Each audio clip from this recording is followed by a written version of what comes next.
দর্শক, বিজিবির পেছনে পরনে লুঙ্গি পরা এক কৃষককে কাস্তে হাতে দেখছেন। এই কৃষক সেই রীতিমতো এখন ভাইরাল। সেটা হয়েছিল যে আপনার কাটা তারের বেড়া নিয়ে বিজেপি বিএসএফ টক বস হয়, গালিগালাজ হয়, এটাই নিয়েই কিছু ভালো লাগলো। আমরাও প্রস্তুত ছিলাম, আমাদের কাছেও বিজেপি ছিল, আমরা যুদ্ধ করার জন্য গেছিলাম।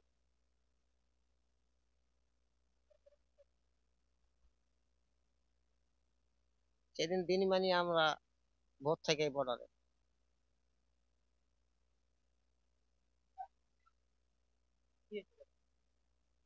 যে কাটা তারের বেড়া নিয়ে আপনার বিজেপি বিএসএফ টক বস হয়।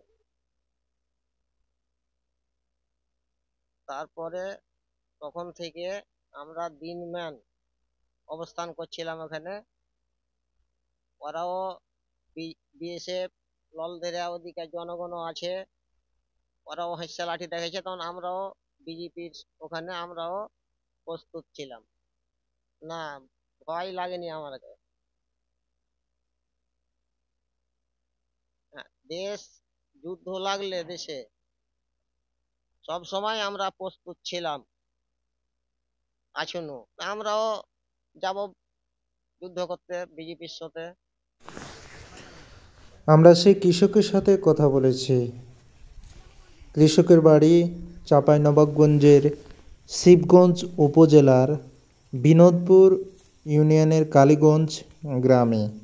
তার নাম বাবুল হোসেন। কৃষক বাবুল দেশপ্রেমের টানে ও বিজিবির সহযোগিতার আশ্বাসে সেখানে বাংকার খনন করতে গিয়ে বিজিবির পাশে অবস্থান করে। সে যেখানে অবস্থান করছে সেই জমিটি তার। আমি তার সাথে কথা বলেছি। সে কৃষক বলেছে তার জমিতে গম ও সরিষা লাগা আছে। দেশপ্রেমের টান যে তাকে এতটা টেনেছে, সে বাড়িতে বসে থাকতে পারেনি। এই ছবিটি এখন সোশ্যাল মিডিয়ায় ব্যাপক হারে ভাইরাল হয়েছে। ভাইরাল হওয়ার পরে বিভিন্ন গণমাধ্যম কর্মী তার বাড়ি যাচ্ছে এবং রীতিমতো তার খোঁজ খবর নিয়ে বিভিন্ন সংবাদ প্রেরণ করছে। দর্শক, দেখতে পাচ্ছেন সেই কৃষক বাবুল হক জমিতে কাজ করছে। এই সেই বাবুল হক কৃষক যে এখন সোশ্যাল মিডিয়ায় ভাইরাল। ওইদিকে বিএসএফ আর এইদিকে বিজিবি রক্তচক্ষুর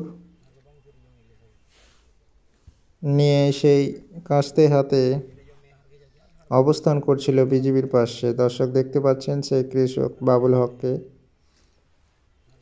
আমরা তার সাথে কথা বলেছি যে আপনি বিএসএফের রাইফেলের গুলির কাছে আপনি তো একবারে নগণ্য, আপনি সেখানে কি করে অবস্থান করছিলেন? সেই বাবুল হক এক কথায় বলেন, দেশ যদি না বাঁচে তবে আমার বেঁচে থেকে লাভ কি? আমি মৃত্যুর ভয় করি না, সেই জন্য সেখানে গিয়েছিলাম। বাবুল হককে ধন্যবাদ।